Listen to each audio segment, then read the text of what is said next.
A Māori language version of the Disney movie Frozen has had its world premiere in Auckland. It's the third instalment from Aotearoa Media, which has been collaborating with Disney since 2017, creating hits like Moana and Lion King. Here's Te Rito Cadet, Aroha Nui West with the story.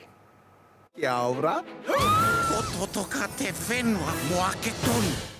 More acclaim for the latest Disney movie in Māori. The exact words was another standout performance. I think we're building. This was always the vision, was to showcase the might of our talent that exists here in Aotearoa and our ability to crack it on a world stage. Rick Dempsey, who's the head of international voices at Disney, I remember getting the first email back as we sent off. It's kind of like a work in progress you have to send.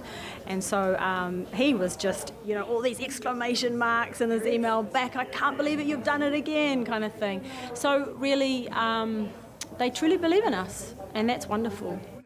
Frozen hit the big screen in 2013, but nearly a decade on, a new generation of New Zealand fans will only know the Māori version. Some of these babies, like with Lion King and now with Frozen, they wouldn't even know the English version of that, yeah? They would only know it in Te Reo Māori, and I just think that's so wonderful. A team of 8 Māori translators worked on the movie, which incorporated the Ngaitahu dialect.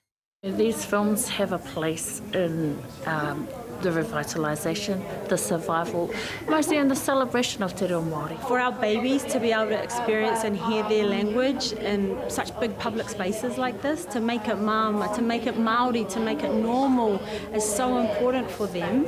Aotearoa Media has translated more Disney movies. Encanto, a story from Colombia, and Coco, inspired by the Mexican holiday Day of the Dead, are already in the pipeline.